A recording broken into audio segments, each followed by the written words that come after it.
Bueno, bienvenidas al segundo módulo.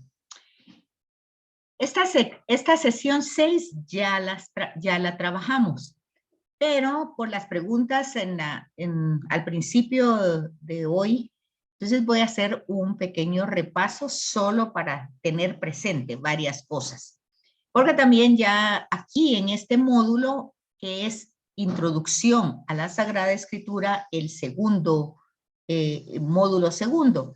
Aquí, por ejemplo, pues vamos viendo el tema de cómo se puso por escrito esa revelación, esa manifestación y las claves de lectura para poder comprender cuando tenemos pues la oportunidad, ya sea de leer el texto bíblico o de escucharlo en una liturgia, ¿verdad? Nosotros tenemos que, este tipo de estudio no es no es tanto intelectual así, ¿verdad? Sino que es más bien de comprensión, porque lo tenemos que tener presente siempre, porque si tenemos el acceso a la escritura, pues tenemos que tener el sentido siempre, contexto histórico, contexto literario, tenemos que tenerlo presente. Claro que todo en la vida es con práctica, ¿verdad? Pero en la medida que lo vayamos practicando, quiero que noten, por ejemplo, en esta lección de los orígenes de la revelación, pero en la escritura, ya en la escritura, no como historia de la salvación, sino como texto escrito.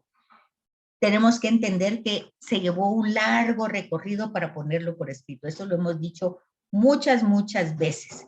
Y aquí se nos sugiere que en lugar de estarles dando fechas, nombres de tantos y confundirlas, pues para eso es el panorama, este panorama bíblico que yo espero pues que lo tengan allí a la vista para que ustedes vayan como acostumbrándose fácilmente, sin que tengan que memorizar, acostumbrándose cómo es, cuando estamos hablando de un periodo, entender más o menos de qué se trata. Entonces, el panorama bíblico es una herramienta que ciertamente ahí trae la forma como se puede ir comprendiendo el folletito, eso, que no es tampoco para que se lo aprendan de memoria. Es como ir descubriendo los colores, es como ir descubriendo la clave de lectura.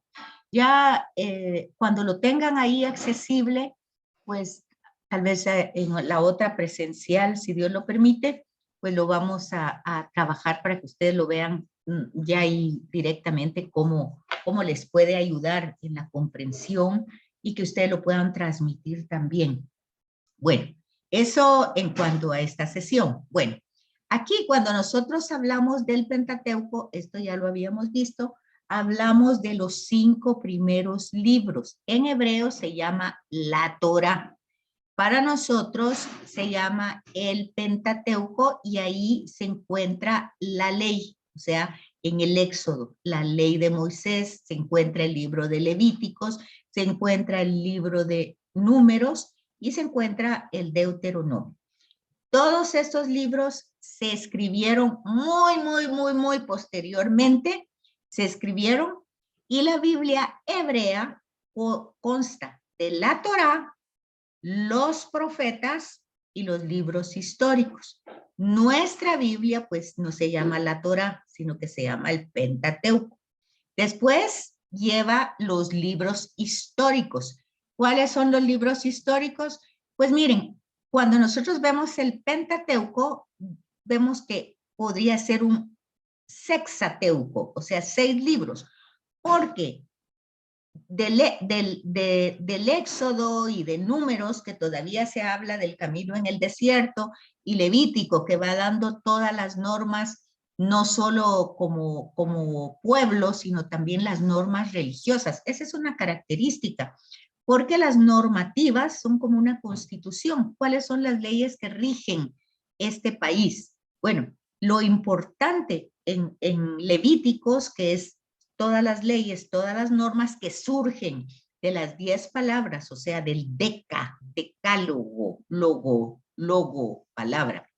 Deca, 10. O sea, no son 10 mandamientos, no son. Es un 10 logos, palabra.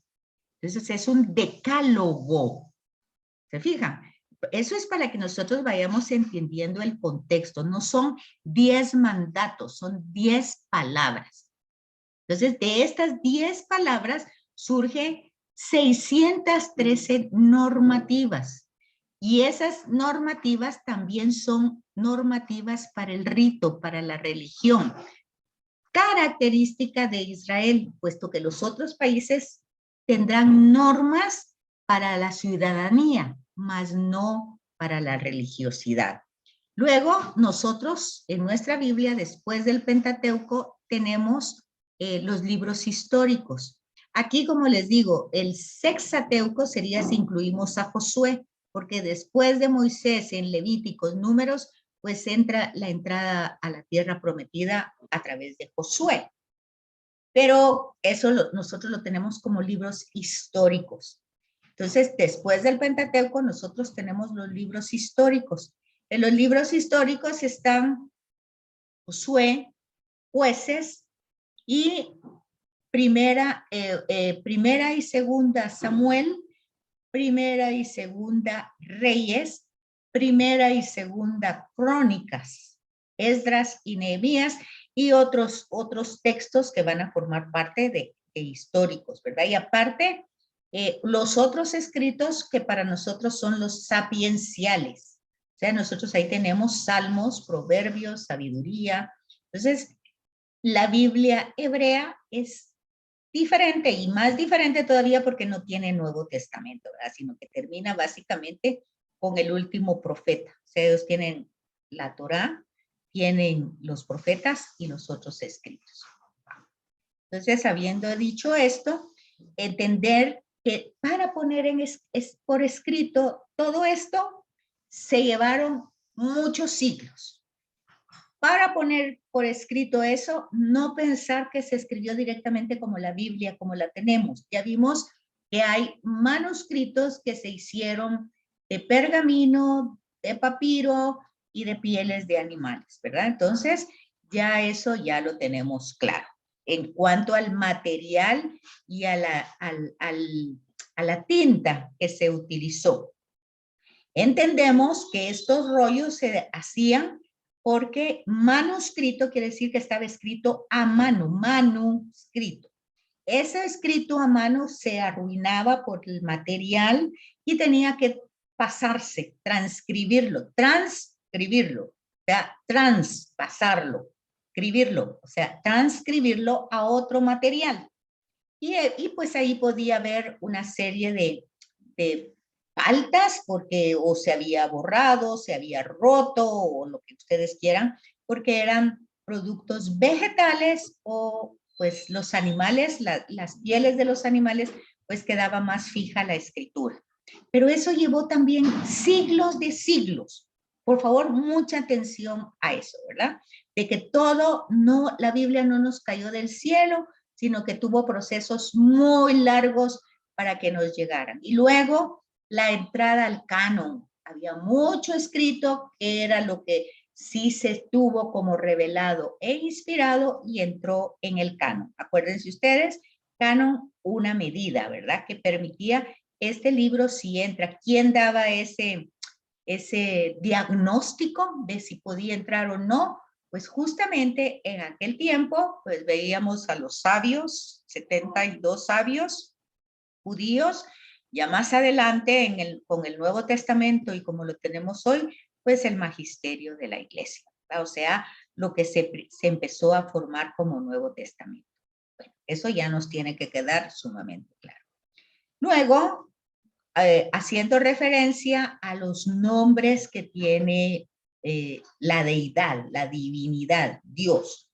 Entonces, la tradición yavista, que es primitiva, esta es la primera, se llama así porque se utiliza, fíjese bien, el nombre divino de Yahvé, ¿verdad? Aquí tendría que ir otra H, porque sería el teta teta 4, grama signos, 4 signos. Era la Y, la H, la V y otra H. Sin vocales, era el tetagrama sagrado. Pero como ya volvemos a decir, lleva un proceso larguísimo, el mismo idioma. Más adelante el hebreo tuvo vocales. Primero eran solo consonantes, solo signos. Más adelante, por todos los procesos históricos, el mismo idioma va a tener vocales y entonces se va a intercalar aquí estas dos para tener un sonido. Atención con lo que les voy a decir ahorita. Esta Y, cuando se traduce, la primera Biblia se tradujo del griego a la Vulgata, o sea, al latín del pueblo, Vulgata, vulgo, pueblo. Y después, con el tiempo, se tradujo del latín al alemán. En el alemán no existe esta letra Y. Entonces, el sonido de esta letra es la J. Entonces, ustedes van a ver por qué en muchas Biblias, sobre todo protestantes, ¿por qué?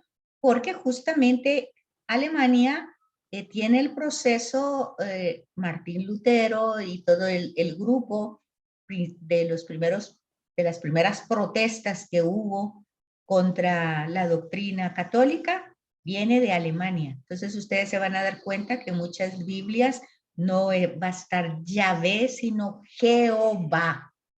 ¿Por qué pasa eso? Porque al traducir esta palabra, el alemán no tiene esta letra, entonces su sonido de esta letra es una J. Entonces, no es que tenga otro nombre, sino que es por traducción. ¿Vamos claro ahí? ¿Vamos? Sí, licenciada.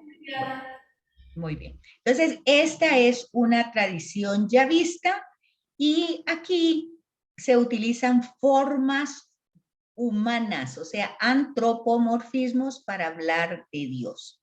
Y entonces, aquí es donde tenemos este tema, pues como se le ve a Dios como un antropo, o sea, como otro hombre, solo que más grande. Entonces, aquí tenemos que si nosotros hacemos mal, pues Él se enoja, reacciona, son formas humanas de hablar. Por favor, eso hay que poner mucha atención cuando nosotros leemos el texto, porque estoy diciendo que esta tradición es muy, muy, muy, muy primitiva y que se puso por escrito porque eso no significa que sea, porque es primitiva no significa que sea equivocada o mala, sino que es una manera muy rica y cultural e histórica de entender cómo antiguamente comprendían a Dios. Por eso no podemos utilizar el texto literalmente, así como, sino que tenemos que comprender su contexto histórico, su contexto literario y realmente qué tradiciones fueron recopiladas para transmitir el mensaje. Luego, la otra tradición eloísta, aquí ven ustedes, se le llama a Dios Elohim, es la tradición. Entonces, cada tradición le iba dando pues un nombre desde su perspectiva histórica, cultural, porque ya dijimos que aquí en la escritura de la Biblia, al poner por escrito, hay miles de culturas, miles de idiomas, miles de personas, miles de formas de transmitir la experiencia. Entonces, el Ohim, ¿verdad? Y aquí se van a utilizar rasgos naturales, por ejemplo, los rasgos de la naturaleza, la nube, van a encontrar ustedes que Dios caminaba, o sea, una nube durante el día, un fuego durante la noche. Van a encontrar que en la tienda de la morada, donde entraba Moisés, una nube cubría. Todos esos elementos de la naturaleza representan a Dios, no son Dios, representan la presencia de Dios. Esa es la tradición eloísta. Los ángeles, los sueños, tradición eloísta. Luego tenemos la tradición sacerdotal. vamos a encontrar que en el Levítico vamos a encontrar muchos temas de cómo había que construir el templo, las medidas que tenían que tener, los despachos, todo eso. Eso lo descubrimos también cuando se le pide a Noé que haga una barca, ¿verdad? También se le dan medidas, la madera que debe usar. Todo esto es porque la tradición sacerdotal le da mucha importancia a las normas, a las leyes. Y todo eso está en el libro de Levítico. O sea, Levítico no va a haber tanta narración, sino que van a haber normativas no solo para la ciudadanía, sino para el culto religioso. ¿Por qué? Porque es un pueblo que se va a formar por Dios, ¿verdad? Dios va a formar ese pueblo. Él 3 veces santo, santo, santo, santo. Entonces el pueblo debe ser santo también. Entonces él tiene la importancia de las leyes para el cumplimiento de esa santidad, ¿verdad? Luego tenemos esta tradición que está puesta en el Pentateuco, pero tuvo como 3 ediciones, o sea, 3 momentos. Primero es cuando ellos justamente van entrando a la tierra prometida, llevan pues lo que es el arca y en esta arca pues van poniendo lo que les ha ido manifestando Dios, por ejemplo, el bastón de Moisés, por ejemplo, el maná en el desierto. Eso va a estar sobre todo en las narraciones de Números, ¿verdad? Y un poco de Éxodo. Entonces, pero esto primero, después tiene otra edición cuando se construye el primer templo. El primer templo lo construye Salomón. Entonces, esta etapa se supera y el Deuteronomio va a tener, por eso se llama Deutero, porque va a tener, Deutero quiere decir segundo, segunda nómina. Entonces es segunda interpretación, segunda normativa. Pero se va a poner aquí dentro del Pentateuco. Luego ellos perdieron la tierra, perdieron todo en el exilio y va a haber otra tercera edición, que es casi la que va a entrar en el canon. Ojo con eso, ¿verdad? Entonces, porque se le va a atribuir a Moisés, igual que Números, igual que Levíticos, porque en Números y en Levíticos casi el protagonista es Moisés, porque él es el legislador, él es el que da las leyes. Pero ustedes tienen que entender que ya eso se vuelve una institución, una normativa, ¿verdad? Entonces, eso ya se hizo muy posteriormente. Entonces, porque ya volvimos a repetir y repetimos, todo llevó siglos, siglos, siglos, siglos para una tradición oral ponerla por escrito. ¿Cómo vamos hasta ahí? Muy bien, licenciada, Dios se lo pague. Ustedes. Bueno, entonces, ¿cuál es el contenido teológico? Acuérdense, la escritura tendrá historia, tendrá ciencia, tendrá geografía, tendrá literatura, pero no es un libro ni de historia, ni de literatura, ni de geografía, ni de ciencia. Su contenido es o sea, es logos tratado Dios. Su contenido es teológico. Y aunque utiliza una geografía que uno tendría que conocerlo, por eso es el mapa que les conseguí, y una historia que también tenemos que comprenderla para poder entender a Jesús. Entonces, todo eso hay que comprenderlo, como les digo, no tanto como algo intelectual, sino como algo, pues, común de la historia. Tenemos que comprender que la Biblia no cayó del cielo, sino que se fue escribiendo y se fue desarrollando a través del tiempo. Entonces, fueron entrando distintas personas. Entonces, el Pentateuco va a tener, aunque nosotros lo podemos entender como historia, la historia es la que va a sustentar la revelación de Dios, porque Dios se va a revelar en la historia. Por eso hay acontecimientos históricos de todo tipo, de todo tipo. No asustarse si vemos grandes pecados, grandes masacres, grandes injusticias a nuestra mentalidad de hoy. Tenemos que leerlo desde el contexto en que fue escrito, como en aquella época así se entendía a Dios y humanamente así se hablaba de Dios. Si con formas humanas, si a través si a través de mensajeros, de sueños, de visiones, pero todo eso nosotros tenemos que irlo comprendiendo desde su contexto, ¿verdad? El libro es llamado así, Penta, por lo que ya decíamos, 5 libros, ¿verdad? Y esos 5 libros pues van a contener Génesis, los orígenes, los primeros 11 capítulos, orígenes de toda la humanidad, es una prehistoria. Luego está los orígenes de la historia de la salvación, que estamos viendo en el primer módulo, ¿verdad? Los orígenes. En esos orígenes, ¿qué fue lo que se dio? Pues se dieron promesas de parte de Dios, porque Él es el primer protagonista, Dios. Él es el que tiene la iniciativa. Entonces, promesas. Las promesas de hacer un pueblo, las promesas de hacer una bendición, las promesas, ¿verdad? Promesas que nosotros nos damos cuenta que son cumplidas. Inmediatamente vamos viendo el cumplimiento de las promesas. En Génesis, con Abraham, nos damos cuenta que no tenía hijos, pero luego tiene. Entonces ahí se cumple la promesa. El hijo de la promesa es Isaac. De Isaac hay 2 hijos y después vamos viendo que ahí va surgiendo la promesa de tener una heredad.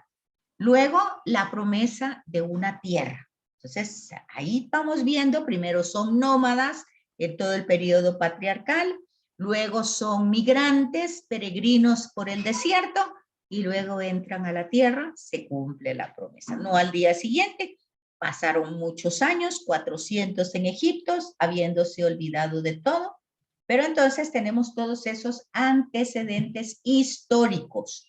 Y también literarios, porque ya hablamos de las tradiciones orales, ¿verdad? Los libros van a ir dando narraciones que hay que ubicarlas en la época. O sea, eso se llama contexto histórico. Hay que poner la historia en la época. ¿Qué nos ayuda ahí? Las notas de pie de página y la introducción de cada libro. Si vamos a leer Génesis, hay una introducción de Génesis, luego pasamos a Éxodo. En Éxodo todo el tema va a ser la salida. Dios que ha proveído, que ha elegido, que ha llamado, se mantiene interviniendo con esta gente. Se relaciona, entra, se manifiesta, escucha, mira, oye, bueno, entra todo eso, irrumpe en la historia. Irrumpe de una manera de estar cerca, acompañando el peregrinar. Bueno, en el Éxodo, pues se continúa eso. Hay una imagen nueva, de una manifestación nueva, Dios que libera, aunque aquel grupo ya se había olvidado de él no se olvida, escucha, se presenta, libera. ¿Para qué los libera? Para llevarlos al Sinaí. ¿Para qué? Para hacer de ellos un pueblo. ¿Cómo lo va a hacer? A través de una alianza. ¿Qué es una alianza? Un convenio, un contrato, un acuerdo entre 2 partes. Se van narrando los hechos y ahí va pasando, ¿verdad? Y luego la promesa, se va revocando la promesa, también se va reafirmando cada vez la alianza que viene desde Noé, que se revoca con Abraham, después con Isaac, después con Jacob, y ahora con un pueblo. Ahí va a surgir el pueblo, en el Sinaí. Entonces, ahí encontramos estoy hablando de los temas centrales que van a ir entrando ahí ya en el Pentateuco, ¿verdad? Con Éxodo. La revelación no se completa, ¿verdad? Porque de alguna manera va progresiva, se va desarrollando. Y la alianza, pues la alianza es que las 2 partes tienen que cumplir con el contrato, ¿verdad? Y ahí es donde vamos a ver toda la larga historia de que el pueblo no cumple con el contrato, pero Dios sí. No porque el pueblo no cumpla, Dios no. Dios siempre fiel, Dios siempre cumpliendo con lo que ha prometido, con todas las promesas, ¿verdad? Y sin embargo, todo lo que está prometido en el Pentateuco, todo el tema de la alianza, todo el tema de la liberación, todo el tema de las promesas que se hacen, todo eso no se completa ni en los libros históricos, ni en el Pentateuco, sino que va a ser hasta el Nuevo Testamento con la persona de Cristo. Aquí es donde empezamos a unir, más que unir, complementar nuestro primer módulo con nuestro segundo módulo, ¿verdad? Porque lo que dijimos anteriormente, Cristo le va a dar pleno cumplimiento y sentido a todas las promesas, a la alianza misma, por eso hablamos de una nueva alianza, ¿verdad? Le da cumplimiento a ser bendición para toda la humanidad, para todos los pueblos de la tierra, que es una promesa para Abraham, se cumple. O sea, todo lo dicho en el Pentateuco se cumple con Jesús. Todo lo dicho, absolutamente. Por lo tanto, es mentira y es totalmente falso decir que el Dios del Antiguo Testamento era castigador, era enojado. Pues claro, ustedes van a encontrar esas formas de hablar porque ya lo dijimos. La tradición yavista, que utiliza formas humanas para hablar de Dios, va a decir que Dios se arrepintió, que Dios castigó, que Dios amenazó, porque así entendían ellos las circunstancias que les causaban sufrimiento, dolor, muerte o enfermedad. Las consideraban como un castigo por un mal que habían hecho. Todavía en el tiempo de Jesús pasa eso. Bueno, entonces luego, pues, en Números tenemos la entrada a la tierra prometida. Bueno, vamos, más que la entrada, el camino en el desierto. Levíticos, como ya le dije, todas las normas culturales y del pueblo. Y de Deuteronomio ya les dije también. Después de esa entrada a la tierra prometida, que es a través de Josué, ¿verdad? A través de Josué, y cuando ya entra, ahí se renueva otra vez la alianza. Cuando Josué le dice al pueblo, bueno, mi familia y yo vamos a servir a Yahvé. Si ustedes no quieren, quedan libres. Fíjense, por eso no es una imposición ni una obligación. Ahí está. Si no quieren, no importa. Si ustedes quieren servir a Baal o a otros dioses, adelante. Mi familia y yo serviremos al Señor. Ahí ven ustedes que la alianza tiene que asumirse, tiene que acogerse, tiene que hacerse vida. Bueno, entonces, después de todos estos inicios en el Génesis, que ya lo hablamos, el Éxodo, con donde nace el pueblo, entra después de los jueces, empieza el tema de los profetas, que Samuel es el último juez y el primer profeta. Ojo con eso. Vamos a encontrar en el texto el primer profeta que se encuentra escrito como parte del libro histórico, porque en Primera de Reyes e incluso Moisés es considerado profeta. Y en Primera de Reyes vamos a encontrar, por ejemplo, en la historia de David y todos ellos, vamos a encontrar a otros profetas, a Elías, Eliseo, Natán, otros nombres que no van a aparecer, no van a tener escritos. Por eso aquí vamos a decir de que Samuel es el primer profeta, pero primer profeta porque tiene literatura. ¿Cómo vamos hasta aquí? Aunque sea el dedo, quiero ver si van entendiendo. Sí, vamos muy bien, licenciada. Vamos muy bien. Okay. Gracias. Entonces, por supuesto que igual que la alianza se vuelve una institución, o sea, la ley se vuelve una institución. Por eso el sábado se va a volver una institución. El templo, que aquí todavía no existe, se va a volver una institución. Los profetas también se va a volver una institución y la monarquía también se va a volver una institución. Entonces, todo esto después lo vamos a ir encontrando ya como instituciones establecidas. Junto con la monarquía se da el profetismo, ¿verdad? Aquí tenemos que ver las características de este periodo. ¿Y cuál es la característica? Casi es la misma. O sea, los reyes, pues, eran administradores, no eran dueños. El dueño es Yahvé. Entonces, los monarcas, la monarquía, eran administradores. que tenían que rendir cuenta a Yahvé. ¿A través de quién? A través del profeta. El profeta los ungía, el profeta, pues si hacían mal, iba a denunciarles, les iba a veces a aconsejar qué hacer y qué no hacer, y a veces el monarca hacía caso y a veces no. En el panorama bíblico que les di, van a encontrar el tiempo de los reyes y sus monarquías, cómo se dieron después de que se separaron norte y sur las tribus, el poquito tiempo que reinaba. Y los profetas que ahí les iban pues aconsejando, ¿verdad?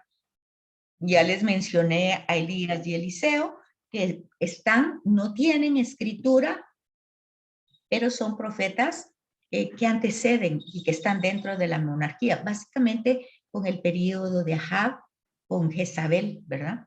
El tema es justamente la idolatría que tienen con los pueblos. Eso forma parte ya de la historia, primera y segunda de Reyes. Bueno, entonces luego vemos que por problemas que deja Salomón por haber hecho alianzas con tantos imperios, casándose con las hijas de los reyes y llevando esa cultura al templo y a su reino, pues cuando él muere se da una ruptura porque su hijo Roboam no sabe administrar la monarquía y entonces se separan. Y 10 tribus quedan en el norte y 2 quedan en el sur. Norte, Samaria, Israel. Sur, Judá, Jerusalén. Eso también lo tienen ahí bien desarrollado en el panorama bíblico. Cómo va el tiempo. Ahí, más o menos, los estudiosos han puesto una cronología. Cronología quiere decir un tiempo.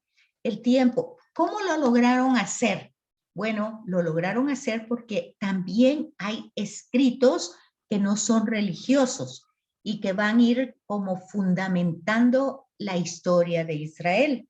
Eso se llaman anales judíos, que no están en la Biblia, sino que es como la historia de Israel.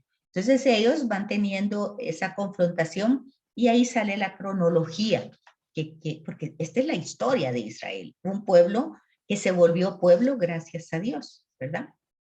Y que tuvo procesos históricos.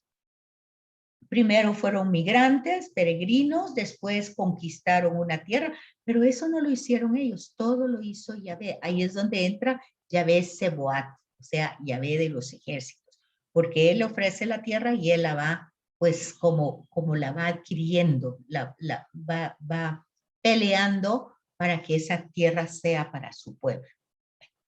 Pero luego, el reino del sur, que había durado un poco más que el norte, porque el norte terminó más o menos en el año 728. Ahí lo tienen ustedes en el panorama, es la parte de arriba, de ahí abajo, pero arriba, de colorcitos chiquitos, verdes, rojos y todos esos colores, que va diciendo el tiempo que duró el reino del norte. Los reyes duraron poquito tiempo, a veces gobernaban 1 año, 5 años, en fin. ¿Por qué? Porque hacían alianzas con los otros imperios para que no quedara ellos mal como esclavos, y al final quedaron esclavizados, destruidos el norte. Primero, todavía duró 200 años más el sur, pero en el 526 se fue al exilio de Babilonia. Aquí es donde entra la segunda parte del Deuteronomio, la tercera, ¿verdad? La tercera edición, porque ellos perdieron todo, los babilonios destruyeron absolutamente todo, el templo, la tierra, todo cuanto existía. El gran templo de Salomón fue destruido absolutamente. Entonces, esos fueron los temas. La mayor parte de la gente pudiente e intelectual se fue a Babilonia. Los más sencillos se quedaron en Palestina como esclavos. Y entonces vemos ahí de que hay 2 profetas. Los que se fueron a Babilonia va Ezequiel, y el que se queda en Palestina es Jeremías, ¿verdad? Que le toca la parte difícil. Entonces, todo este periodo de los 2 reinos fue un movimiento de profetas. ¿Por qué? Porque los profetas querían evitar este drama, pero no hicieron caso, ¿verdad? En lugar los mataban. Vean ustedes la historia de Jeremías, que está cerca del exilio, pues lo meten en una cisterna, lo meten en un pozo, lo quieren matar. Bueno, Jeremías generalmente se queja mucho de toda la situación por estarle anunciando al pueblo, pues el hecho de que cambien para evitar el exilio. Pero al fin se van desterrados y todas las tradiciones nacidas en torno al templo y todo, se lo llevaron a Babilonia y lo platicaban. Ahí nacen las sinagogas, porque no tienen templo, pero tienen a un profeta, Ezequiel. Entonces ahí nace, simplemente Ezequiel les está dando como el anuncio de esperanza, un anuncio de esperanza de que van a regresar y va a ser porque Dios es fiel y si Él prometió algo, lo va a cumplir. A pesar de que ellos van a entender esto como un castigo por su rebelión, por su olvido, por no cumplir la ley. Entonces ellos así van a interpretar esa historia y por eso después se van a volver tan rígidos en cuanto a la normativa. Pero después otro imperio, que es el persa, resulta que ya no quiere tenerlos fuera, que domina Babilonia, y Ciro de Persa lo regresa a su territorio. Entonces tenemos otros textos históricos, Esdras y Nehemías, y estos cuando regresan a ver la tierra devastada que les da permiso Ciro de Persa, les da permiso a regresar y ven todo devastado, destruido. Pero resulta que miren aquí, entre toda la devastación encuentran un rollo de la ley. Entonces Esdras, que es el sacerdote, lo empieza a leer y todo el pueblo, eso ya lo platicamos, se conmueve y se convierte. Después de esto que ya tienen, aquí empieza la reconstrucción del segundo templo, que no fue tan hermosa como la de Salomón, y que luego Herodes lo va a concluir, porque fue vuelto a destruir por los griegos. O sea, cuando se habla de la época helenista, se está hablando de los griegos. Aquí están escritos los libros de los macabeos, ¿verdad?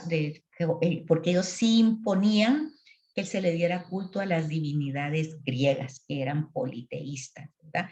Y después tenemos pues la dominación romana, que es la que encontramos con Jesús. Entonces, ese es un recorrido rápido que ya lo habíamos visto.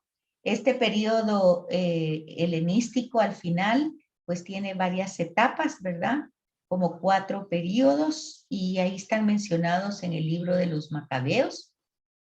Aquí es donde muchos judíos se van fuera y después se van a llamar los de la diáspora, ¿verdad? En el panorama bíblico van a encontrar ustedes en las tradiciones las épocas en que más o menos nace esa tradición y no es extraño que van a darse cuenta que esto se puso por escrito, tanto el Pentateuco con las tradiciones ya vistas, eloístas, más o menos del 720 al 586 antes de Jesús. ¿Qué quiere decir eso?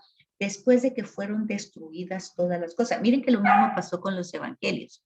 Los evangelios se escribieron posteriormente, porque los romanos destruyeron el templo de Herodes, ¿verdad? Lo destruyeron en el año 70, Nerón mató a todos los apóstoles y todo en el año 70, se quedó prácticamente sin los pilares del cristianismo, y ahí es donde empieza que se van. Es así como ahorita en la guerra de Ucrania, que la gente sale y se va a buscar donde no haya guerra, igual pasó. Entonces estos más adelante se van a llamar los judíos de la diáspora, que es lo que vamos a encontrar en las cartas de Pablo, los judaizantes, o sea, judíos que ya estaban viviendo en otro lugar, pero que mantenían un poco las prácticas judías. No tenían templo porque ya había sido destruido el templo en el año 70, hasta el día de hoy no se volvió a reconstruir. Y entonces, pues eso es lo que tenemos ahí como un recorrido que ya lo habíamos hecho la semana pasada, pero para dar una síntesis a las novicias de San Juan el Obispo. ¿Dudas, preguntas hasta aquí? No, licenciada, está todo claro. No es aplauso. Perdone, licenciada. ¿Cómo? Bueno, para mí no, solo tengo una duda. Tal vez no es que no esté claro el tema, lo que usted ha dicho está bien. Y lo que tengo de duda es, ahí estaba mencionando usted a los judaizantes. Ajá. ¿Quiénes eran los que andaban tras de San Pablo y le decían que todo lo que, bueno, estaban en contra de todo lo que él decía? Justamente los judíos de la diáspora. O sea, se fijan que San Pablo, se va a la parte de Grecia, porque ya más adelante vamos a ver que San Pablo era una persona culturalmente muy intelectual. ¿Por qué? Porque él era judío y había sido formado por Gamaliel, pero también era griego y sus papás eran judíos, ¿verdad?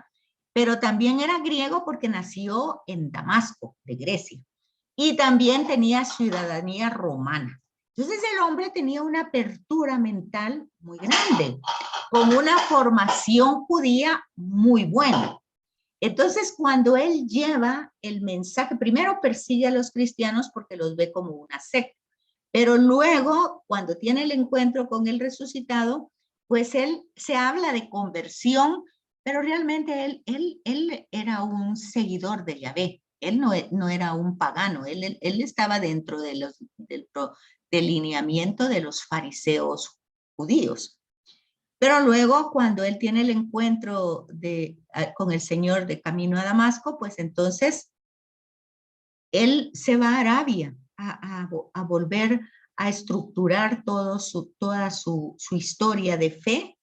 Y entonces es cuando regresa y ya se pone de acuerdo en Jerusalén con Pedro, Santiago, y empieza él a trabajar todos los lugares de Grecia. Eso lo vamos a ver en su momento. Y entonces ahí se va a encontrar con colonias judías. Esas colonias judías se van a llamar judaizantes, porque van a tener la práctica de la ley, la práctica de no comer los alimentos que en esas culturas se le daban a los dioses paganos y que lo que quedaba se vendía en el mercado. Bueno, ellos no podían comer de eso porque seguían esa ley. Acuérdense ustedes que ellos tenían animales impuros, o sea, animales que no podían consumir. Eso está en el Levítico, los animales que no podían consumir. Entonces a estos, cuando llega Pablo a hablarles de la nueva noticia, de la buena noticia de Jesús, que lo mataron y que resucitó y que es el Señor de la historia, pues estos judíos, judaizantes, porque ya vivían en otro lugar, en otra cultura, pues no están de acuerdo y son los que casi siempre van a echar a Pablo de Éfeso, de Galacia, de todos los lugares, ¿verdad? Tiene que salir huyendo y muchas veces los temas de llevarlo también ante las leyes judías, primero, ¿verdad? Y después ante las leyes romanas. Entonces los judaizantes eran judíos que vivían en la diáspora, o sea, fuera de Palestina.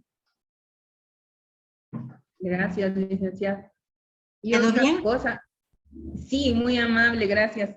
Y otra cuestión, los del resto, entonces, eran los que habían quedado en el lugar de donde habían sacado a los, digamos, a los deportados, o eran los que se iban y regresaban. Eran los que esperaban, ya sea que se hubieran ido o se hubieran quedado, pero eran los que conservaban la esperanza de la promesa. Eran los que todavía esperaban que se cumpliera la promesa de la llegada de un Mesías. Porque con tanto problema de la historia, que el exilio, que las matanzas, que las persecuciones, ellos al final, ellos ya no sabían si habían que esperar a alguien o ya se había perdido esa promesa. Pero había un resto, un grupito muy chiquito, que conservaban esa esperanza. Esos se van a llamar los del resto o se van a llamar también los Anahuim, o que eran los profetas o los pobres de Yahvé, puesto que ellos anuncian todavía esa esperanza mesiánica. Entonces, ya sea que se habían ido o ya sea que se quedaban, porque Ezequiel se fue, pero Ezequiel anunciaba también esa promesa que iba a cumplirse. ¿Cuándo y dónde? No se sabía. Es como que ahorita dijéramos, fíjense, ante el tiempo que vivimos, pues ya nadie cree en nada, vemos que hay mucho secularismo, se llama, que la gente, cada quien va con sus propias ideas, pero hay un grupo que todavía espera la vuelta del Señor. ¿Qué dicen ustedes? ¿Existe ese grupo? Ya sea que estén aquí, que estén en otro país, existe el grupo que espera. ¿Cómo sabemos que existe ese grupo que espera? Pues se supone que cuando vamos a la Eucaristía, nosotros esperamos que venga el Señor. Porque eso decimos, anunciamos tu muerte, proclamamos que estás vivo, o sea, tu resurrección. Ven, Señor Jesús, porque te estamos esperando. ¿Sí o no? Pues ese pequeño grupo que aún espera es el resto, no es todo el mundo. ¿Y dónde está ese resto? Pues está por todos lados, pero es solo un pequeño grupo. No todo el mundo. Y no todo el mundo sabe que cuando va a la Eucaristía va a eso, a esperar que el Señor venga. Dice los Hechos de los Apóstoles que las primeras comunidades se reunían a la fracción del pan y el primer día de la semana se reunían porque esperaban la vuelta del Señor. O sea, miren, pero se ha tardado. ¿Por qué se ha tardado? Pues seguramente porque todavía no se ha cumplido que toda la humanidad crea y espera en Él, solo es un resto. De ahí el tema de la misión, de ahí el tema de llevar a Jesús a los demás para que vuelva pronto. ¿Qué les parece a ustedes? Gracias, licenciada. ¿Sí quedó claro entonces cuál es el resto?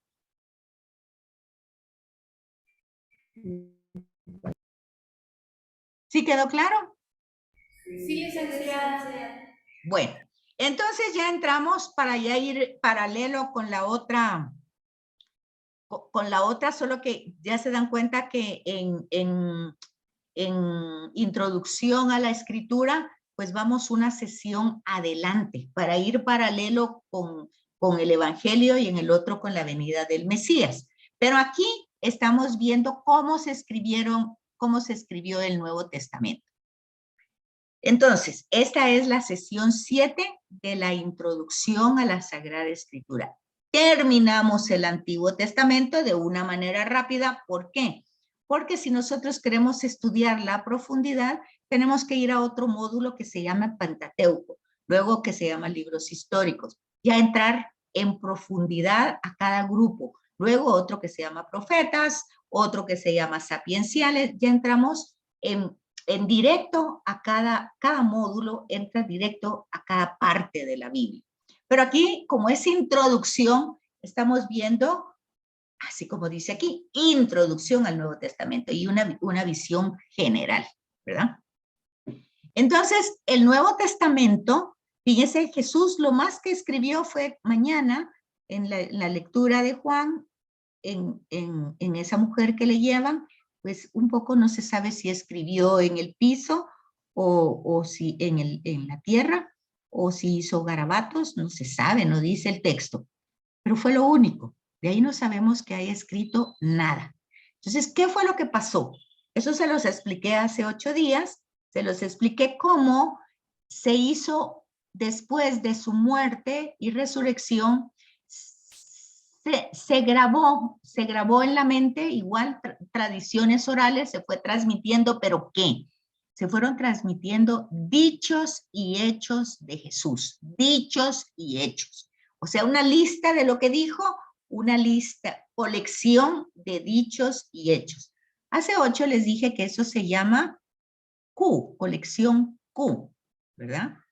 Y que de esa colección sale luego la elaboración primero de Marcos, que es muy esquemático y que va dirigido a los cristianos que estaban en Roma. O sea, los que eran paganos, romanos, se convierten al cristianismo y Marcos escribe para ellos. ¿De dónde saca lo que escribe la comunidad de Marcos?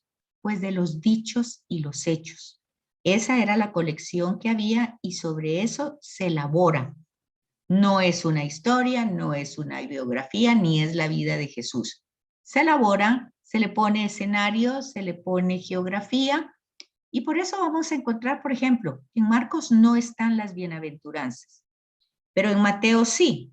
Y en Mateo las bienaventuranzas Jesús las dice en un monte, y en Lucas Jesús las dice en un llano. Si la pregunta es, ¿dónde las dijo al final de cuentas? La pregunta está equivocada, porque las pudo haber dicho muchas veces. Y entonces la colección de dichos está ahí, puede ser que se hayan juntado, que las haya hecho en forma diversa. En fin, el proceso de escritura es exactamente lo mismo que en el Antiguo Testamento. Primero fueron tradiciones orales y después se pusieron por escrito. Del esquema de Marcos, que solo tiene 16 capítulos, sale más desarrollado Mateo, que va dirigido a los judíos, a los cristianos que se convierten del judaísmo, y Lucas, que va dirigido a los cristianos que se convierten en Grecia. Y dijimos que Juan escribe para los gnósticos, y explicamos qué eran los gnósticos, que eran los que consideraban que Jesús era Dios, pero que humano solo en apariencia. Eso lo explicamos hace 8 días. ¿Se recuerdan? Bueno, entonces la palabra de Dios, que es fuerza de Dios para la salvación, aquí tenemos el tema de la salvación, Jesús el Salvador, es la salvación del que cree. O sea, la redención es para toda la humanidad. Ahora, la salvación es para el que cree. Y entonces se encuentra y se despliega su fuerza de modo privilegiado en el Nuevo Testamento. Esta cita es Dei Verbum, o sea, es de la Constitución Dei Verbum de Vaticano II. Entonces, aquí nos dice, ¿por qué en el Nuevo Testamento nosotros vamos a encontrar la plenitud? Porque en todo el Antiguo Testamento se fue desplegando hasta llegar al momento culmen, esa fuerza, esa promesa, esa alianza, todo lo anterior, la providencia, la promesa, la alianza, la acción de Dios liberadora, todo lo que Dios fue haciendo en el Antiguo Testamento, el anuncio profético, todo se realiza en la persona de Jesús. Entonces, es importantísimo darse cuenta de eso, ¿verdad? Y fijarse como un ejemplo. Y un ejemplo que tal vez ustedes me podrían un poquito ayudar, ¿verdad? Porque los evangelios, los 4, responden a la pregunta que también se las hice hace 8 días. ¿Quién es Jesús? ¿Se recuerdan? Hace 8 días, en la presencial, decía, bueno, ¿quién es Jesús? No me vayan a decir títulos, ¿verdad? Que es el Mesías, que es el Hijo de Dios. No, ¿quién es para ustedes? Y eso es lo que trata los 4 evangelios de decir, ¿verdad? ¿Quién es Jesús de Nazaret? En los sinópticos, también me preguntaron qué significa sinopsis, ¿verdad? Es una mirada en conjunto, una mirada similar. Los sinópticos, al salir de la misma fuente, o sea, de la tradición Q, de la lista de dichos y hechos, y después a esos dichos y hechos la comunidad de Marcos le pone como cuerpo, o sea, las formas literarias. De esos 2 sale Lucas y Mateo, cada quien dirigido a distintos grupos, a distintos destinos. Eso lo pueden encontrar ustedes en la introducción de cada uno de los evangelios. De Marcos, Lucas, ustedes pueden encontrar la fecha en que se escribió, los destinatarios, el mensaje y las diferencias que hay. Eso sería bueno que lo hicieran para que dentro de 8 días ustedes pudieran compartir, porque dependiendo la Biblia, pues así van a encontrar ustedes distintas introducciones, ¿verdad? Entonces, ya habíamos dicho eso hace 8 días, quién es Jesús, qué es el Evangelio y por qué creer en Jesús.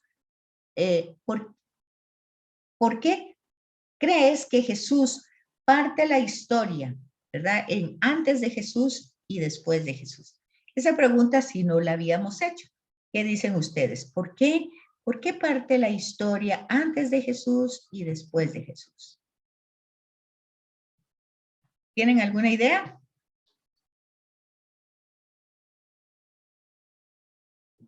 ¿No? Háganme así o háganme así. ¿No tienen una idea de por qué se parte la historia? ¿No? En los dos, en el Antiguo y en el Nuevo Testamento. ¿Podría repetir la pregunta? Que por qué piensan ustedes que Jesús, en todos los textos, ustedes van a encontrar fechas que van a decir antes de Jesús y después de Jesús. ¿Por qué? Porque Jesús parte la historia, aunque no sean de cristianos, ustedes van a encontrar en textos de la historia, en cualquier otro texto van a encontrar, esto es tal fecha antes de Jesús, tal fecha después de Jesús. ¿Por qué? Si realmente es en libros que ni siquiera las personas son cristianas. ¿Habían pensado eso? Yo diría que es por las culturas, licenciada, que las culturas que se dedicaron a los libros y todo, en todo el mundo. Ajá. Bueno, tiene razón, parte por la cultura, pero por la cultura romana, porque cuando Constantino se convierte, primero vamos a ver los 3 primeros siglos, no años, ¿verdad? 3 primeros siglos, donde hay grandes persecuciones para los cristianos, empezando por los mismos romanos que ya con Nerón destruyen todo Jerusalén, destruyen el templo y todos salen para distintos lugares. Pero ya luego, 3 siglos después, Constantino, que era el emperador romano, se convierte al cristianismo. Y con él, obviamente, se convierte todo el pueblo, porque ya ahí, fíjense, ahí hay una palabra que cambia, de cristianismo a cristiandad. El cristianismo es cuando uno opta por Cristo. La cristiandad es la masa, cuando todos son cristianos porque el emperador es cristiano, ¿verdad? Entonces este momento realmente pone a Jesús como centro de la historia. Entonces, al ser centro de la historia, en ese momento los romanos pues ya iban en decaimiento la parte occidental, pero empiezan a ser el imperio bizantino, que es también de Roma, pero en la parte de Oriente. Entonces ahí es donde logra acoplarse y entonces ahí la cronología o el tiempo se va a presentar como antes de Jesús y después de Jesús. Tiene que ver con temas históricos y es justamente con la conversión de Constantino. Y eso fue 300 años después de la pasión, muerte de Jesús. Ahí es donde también se dan los concilios de Nicea y de Constantinopla. En esos concilios es donde surge la confesión de fe, o sea, el credo. Por eso hay 2 credos, ¿verdad? El credo niceno-constantinopolitano. O sea, quiere decir que el niceno es el primero, que teníamos un credo que es apostólico de los apóstoles, pero luego tenemos la confesión de fe, que es la que tenemos hasta el día de hoy, ¿verdad? La que se produjo o se llevó a cabo en el concilio de Nicea. Entonces vean cómo todo tiene una explicación, ¿verdad? Y una explicación muy importante.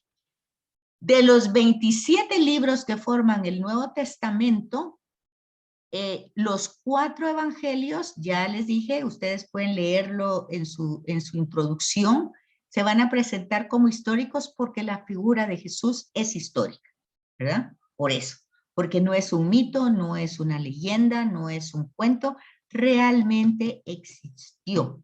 Entonces, estos son libros históricos. Hay que decir que antes que se escribieran, que se pusieran estos por escrito, lo primero que sale por escrito en el Nuevo Testamento son las cartas de San Pablo. Esas cartas están divididas por cartas católicas y cartas pastorales. Las pastorales son las que siguen el acompañamiento, porque hay un proceso, ¿verdad? Primero se anuncia la buena nueva. Ese es el querigma, se anuncia que Jesús fue el hombre que pasó haciendo el bien, que lo mataron, que Dios lo resucitó y que está vivo entre nosotros. Ese es el anuncio del querigma. Cuando la gente acepta ese anuncio, pues ustedes van a encontrar en las cartas de San Pablo que entonces se les pide que se bauticen. Entonces, ese bautismo no se da sin tener una formación. Entonces, después del anuncio viene la catequesis, que es la formación. Después de la catequesis viene la exhortación, que ahí vamos a encontrar que cuando Pablo escribe las cartas es porque él funda una comunidad porque lleva el anuncio, que le aceptan el anuncio. Entonces se queda formándolos con catequesis. Pero como casi siempre los sacan, sus cartas, muchas de ellas son exhortaciones, o sea, parenesis, exhortar. Y luego termina con la liturgia, o sea, cuando yo ya fui formada y ya fui exhortada, luego yo entonces celebro la fe. Esa es la liturgia. Entonces, lo primero que está escrito en el Nuevo Testamento son las cartas de Pablo. Fíjense que por eso hay que poner mucha atención en Hechos de los Apóstoles, porque Hechos de los Apóstoles va a salir de las cartas de Pablo, porque es el único personaje en toda la escritura que escribe él mismo. Y él mismo habla de él, de sus experiencias. Todo lo que habla Hechos de los Apóstoles sale de las cartas que escribe Pablo, ¿verdad? Y que esas cartas fueron algunas personales y directas a las comunidades, pero luego se repartieron entre las otras comunidades y por eso se llaman epístolas, ¿verdad? Epístola era como una circular. Luego tenemos los libros proféticos, que es el Apocalipsis, y todo el objetivo es anunciar a Cristo, a su buena nueva, responder quién es Él. Y no tenemos ninguna primera edición, lo que tenemos es una serie de ediciones que se van desarrollando, como dijimos al principio, según las fue aceptando el canon, ¿verdad? Algunos libros se quedaron fuera, como los apócrifos, eso ya lo habíamos visto. Todo el Nuevo Testamento está escrito en griego. Fíjense, eso es importantísimo. Darse cuenta que Jesús hablaba arameo y hebreo, pero todo lo que él dijo se escribió luego en griego, con años después. Eso lo pueden ver ustedes en la introducción de cada uno de los evangelios. Ustedes pueden encontrar eso. Del Nuevo Testamento, obviamente, lo más importante son los evangelios, los 4, ¿verdad? Y los demás escritos, incluso los de San Pablo y todos los demás, las cartas de Juan, de las otras cartas, Santiago y todas esas, y Pedro, pues van a confirmar la realidad de los evangelios. O sea, van a ser como exhortaciones, o sea, parenesis. Muchos, por ejemplo, el Evangelio de Juan es más catequesis, mucho no es historia de Jesús, no es biografía de Jesús, sobre todo, ¿cómo se dan cuenta ustedes que es una catequesis? Porque está toda la narración y al final de la narración, pues Jesús pregunta directamente, ¿crees tú esto, Marta? Bueno, veamos la historia de Marta y María y Lázaro que muere. Entonces Jesús está lejos, le avisan, no llega, se muere. Pero Jesús regresa y Marta sale corriendo, llorando, y entonces le dice, si hubieras venido, mi hermano no hubiera muerto. Y Jesús dice, yo soy la resurrección y la vida. ¿Crees tú esto, Marta? Entonces Marta dice, sí, yo creo que va a resucitar, todos vamos a resucitar, el último. No, no te estoy diciendo eso. Yo soy la resurrección y la vida. ¿Crees esto? Entonces Marta dice, sí creo. Fíjense, ahí está la catequesis de todo lo que pasó, que se murió y todo lo que pasó, y luego la confesión de fe, sí creo. Entonces ya después de eso ya se puede celebrar la vida, porque ya lo experimenté. Entonces, los libros, dice, del Nuevo Testamento no pretenden sobresalir dentro de la literatura griega de su tiempo. Es decir, cuando nosotros vemos la literatura griega, pues es que nosotros vemos a los filósofos de aquel tiempo, que eran personas muy intelectuales. Entonces, no, esto está escrito en un griego del pueblo, no de un griego de alta cultura, ¿verdad? Sino que el pueblo lo pudiera entender todo el pueblo. Es como cuando se tradujo a la Vulgata. Burgo quiere decir pueblo, o sea, latín, que lo entendiera todo el pueblo. Entonces, ninguna obra literaria ha sido tan leída y comentada y tan traducida como la Sagrada Escritura. Entonces, como la Biblia, ¿verdad? Aquí nosotros tenemos que fijarnos en el aspecto teológico, porque volvemos a decir lo mismo. Aunque haya geografía, aunque haya ciencia, aunque haya todo lo que ustedes quieran, literatura, pero ustedes se van a dar cuenta de que el escrito es teológico, los aspectos teológicos. Entonces, desde Génesis vamos a ver que la palabra, o sea, Dios dijo, vemos que esa palabra que crea, el logos, en griego, logos, palabra, es una palabra que da vida, que crea, es el origen de todo, es la fuente de todo, es una palabra dinámica que comunica. Bueno, pues esa palabra que está desde el principio, va a decir el prólogo de Juan, en el principio existía la palabra.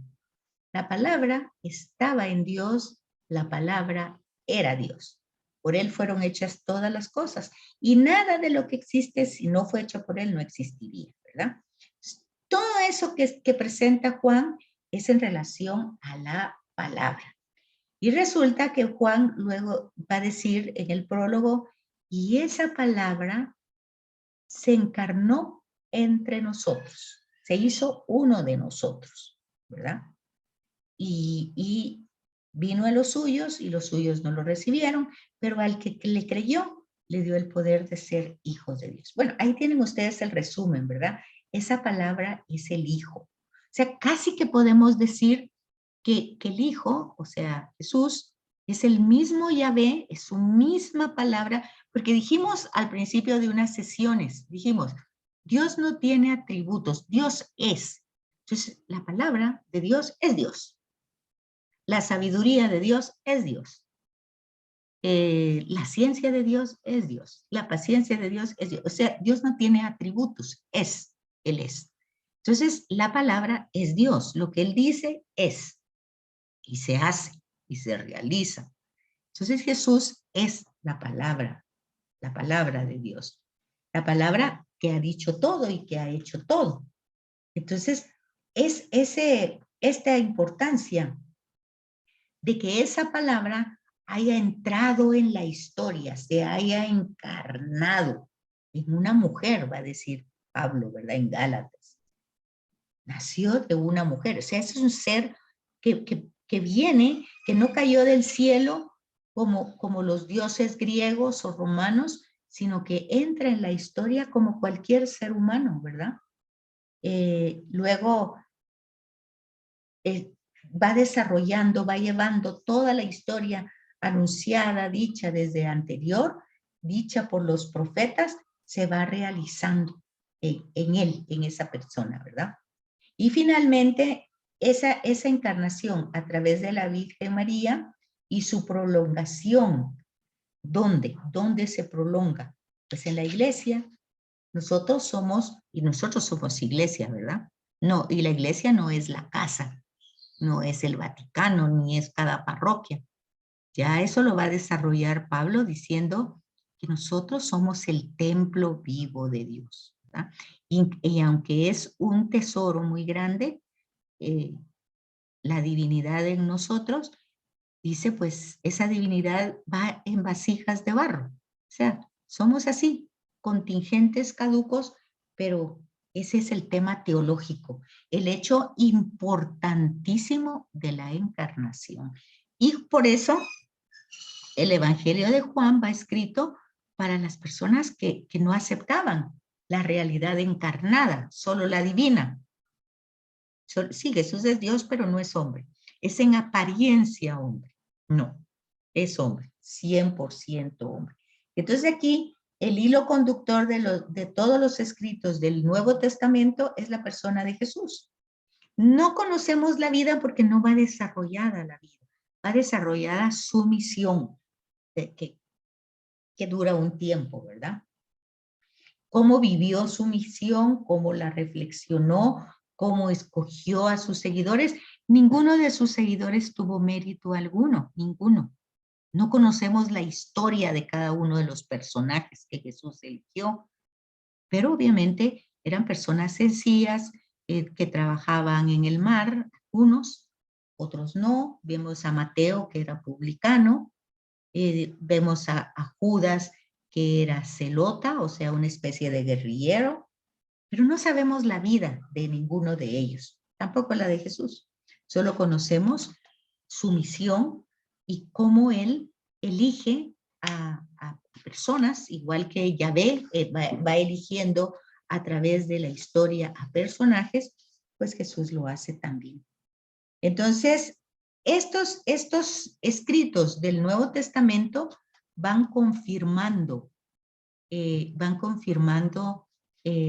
son testimonios, son testigos, son testamentos y confirman la realidad de Cristo, ¿verdad? Van explicando, realmente esto lo encuentran ustedes en Dei Verbum 26, Dei Verbum, la Constitución, explicando su doctrina, o sea, su enseñanza, su fuerza salvadora, cuentan cómo nació la iglesia, o sea, las primeras comunidades. Acuérdense que iglesia no es la casa, son los grupos, por eso decir comunidad, iglesia de Éfeso, iglesia de Gálatas, iglesia tesalonicense, porque son comunidades que se formaron. Cuando ustedes leen el Apocalipsis, leen dirigida la palabra de Dios a la iglesia de Esmirna, bueno, entonces son comunidades. Otros elementos que tenemos, ¿verdad? Entre los títulos que se le dan a Jesús como realidad mesiánica. Dice, eso lo tienen en la página 74. La redención de Israel siempre se presenta en el Antiguo Testamento como obra de Dios, en la que unas veces interviene Dios personal y directamente, y otras a través de sus representantes. Por ejemplo, a través de Moisés en el Antiguo Testamento, ¿verdad? En la época final se designa al enviado como el nombre del Mesías. En tiempos de Jesús predomina un carácter político.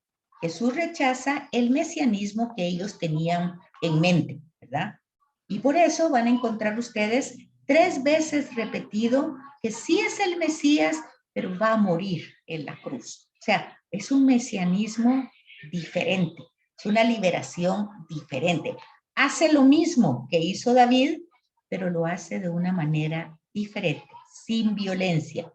Pelea, sí, pelea contra el mal, pero pelea asumiendo él todo el mal, ¿verdad? No pelea creando violencia, sino pelea pacificando. Y eso lo ven en la lectura de mañana.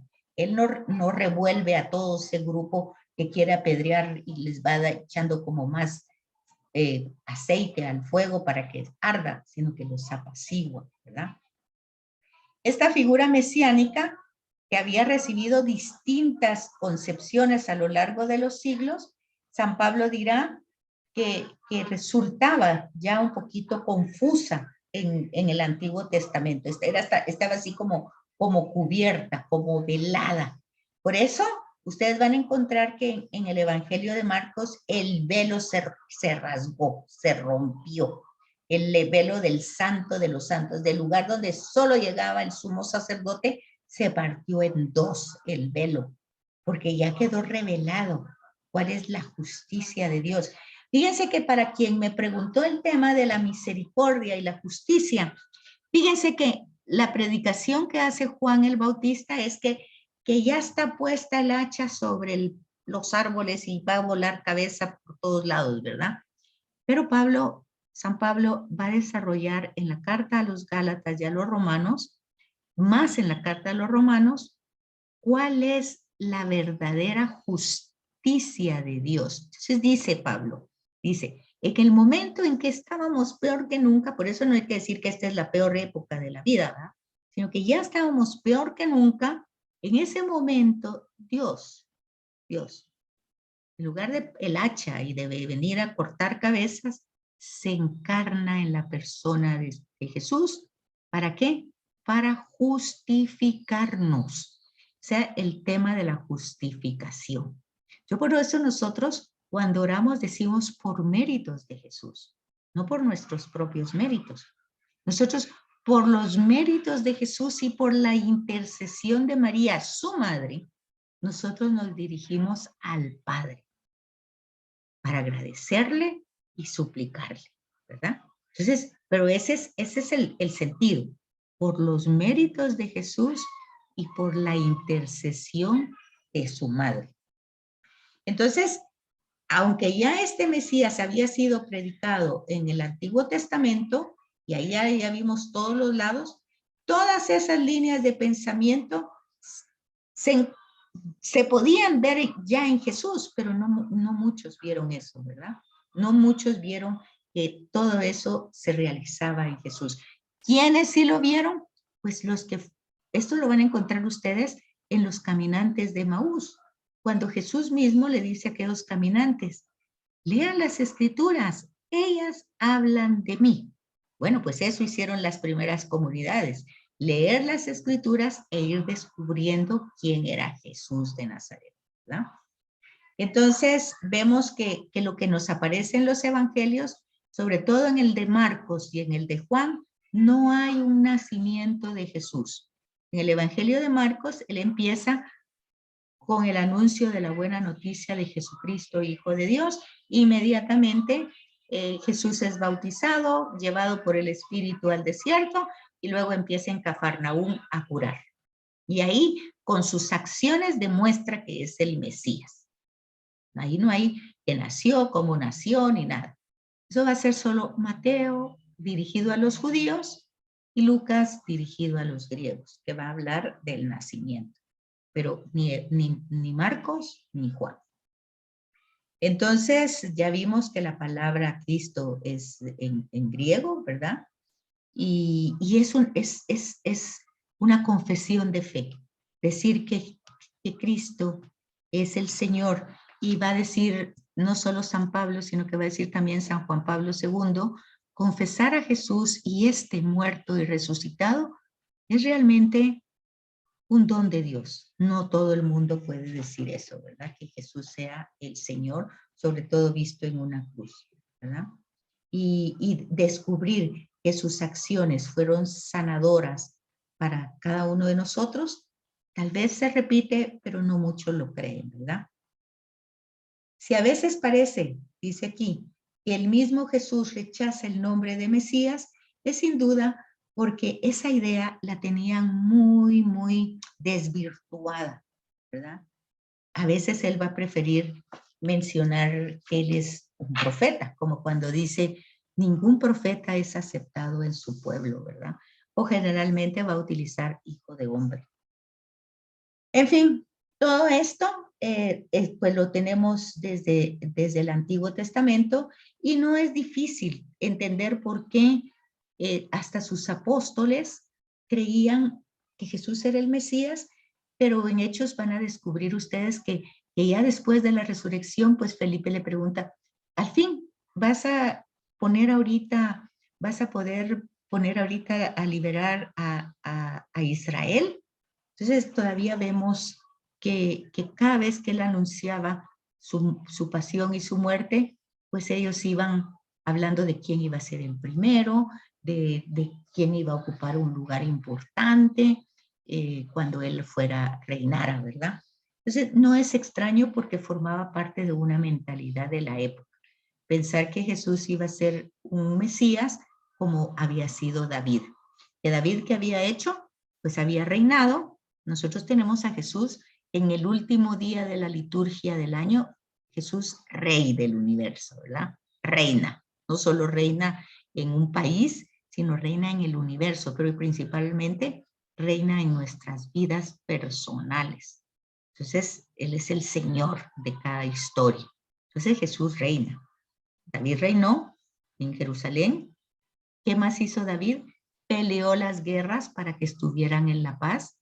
Pues igual Jesús peleó la guerra contra el mal para que nosotros tuviéramos vida en abundancia. También purificó el templo y también unificó las tribus. Entonces, todo eso que hizo David, también lo hizo Jesús, pero lo hizo de una manera diferente, no como ellos esperaban. Bueno, pues aquí llegamos a la conclusión de esto, que dice, antes que el libro de las razones o códigos de leyes, el Evangelio es un camino abierto hacia la vida. Creer significa acoger y confiarse. Recibir el don, o sea, el regalo que Dios nos da en la persona de Jesús. O sea, el Padre nos regala a su Hijo, ¿verdad? Lo que dice el Evangelio de Juan. A quien le cree, le dio el poder de ser llamado hijos de Dios. Y hermanos entre nosotros, ¿verdad? Por eso el Evangelio ofrece un contenido universal. Todo el mundo, todo el universo es redimido. Ni siquiera solo las personas. Ya Pablo va a decir, la naturaleza también quiere ser liberada. Dice, la naturaleza gime, ¿verdad? Como dolores de parto, porque quiere ser liberada, quiere también ella nacer con una nueva realidad. Es la historia del pasado, la realidad del presente, la acción de Dios, el nacimiento radical, o sea, el nuevo nacimiento del hombre que se experimenta no solo en la vida individual, sino en la vida comunitaria. Entonces, aquí tienen unos numerales de la Constitución Apostólica Dei Verbum del 17 al 20 para ir leyendo un poquito la ambientación de Jesús, toda un poquito la historia, el contexto histórico del tiempo de Jesús. Y ya para dentro de 8 días, si Dios lo permite, pues entramos a la sesión 8 de introducción a la Biblia, composición de los evangelios. Por eso, por favor, les pido que lean las introducciones de cada uno de ellos para que tengan noción de lo que vamos a hablar y que hagan ahí un pequeño cuadrito dividido así en 4 partes. Ponen Marcos, Mateo, Juan y Lucas y ponen autor, destinatario, fecha y mensaje. Entonces, un cuadrito lo pueden hacer en grupo, entre los 5 grupos que tenemos, y así lo platicamos desde su Biblia y ya lo complementamos con el manual. ¿Dudas y preguntas?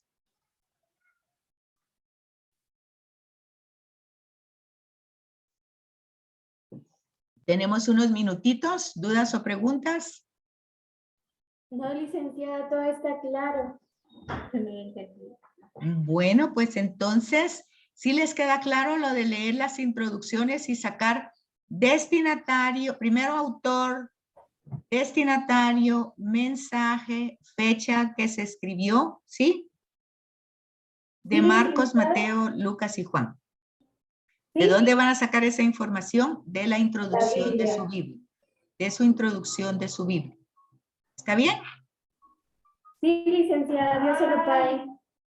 Bueno, entonces que tengan un feliz día del Señor mañana y que disfruten mucho su descanso, si descansan un poquito o no sé si trabajan mucho, más el sábado y el domingo. Licenciada, muchas gracias por la clase, gracias por todo lo que nos explicó. Solo una preguntita. Dígame. El otro sábado vamos a recibir clases. ¿Cómo? Permítame. ¿Qué me dijo? Perdone, licenciada, ¿será que vamos a recibir clase el próximo sábado? Es que Sor Teresita nos encomendó preguntarle. Pues yo iba a preguntarle a ella si solo va a ser el sábado, el sábado de gloria, o sea, el sábado santo de la Semana Santa, o que yo, por lo menos la escuela da clases este sábado y el de Pascua, pero yo, lo que ustedes decidan, no sé cómo están ustedes, porque no sé si van a trabajar fuera, no sé cómo trabajan este tiempo. Muy bien, ¿será que mejor se comunica directamente con Sor Teresita? Sí, me voy a comunicar con ella. De hecho, sí tenía pensado hablar con ella para preguntarle cómo están organizadas ustedes, porque sí sé que algunos pues van a misión, ¿verdad? Van a trabajar fuera desde Viernes de Dolores, no sé cómo lo hacen pues, pero algunos están en retiro, no sé. Yo tengo que Sí, hablar con ella para que ella me diga cómo está el horario. sí, licenciada, esa pregunta teníamos ahorita últimamente y le agradecemos por todo. ¿Y si lo comprendieron todo hoy? Personalmente le diría que sí, primero Dios espero hacer bien la evaluación. Va, Muchas gracias. a la orden. Que pasen feliz tarde.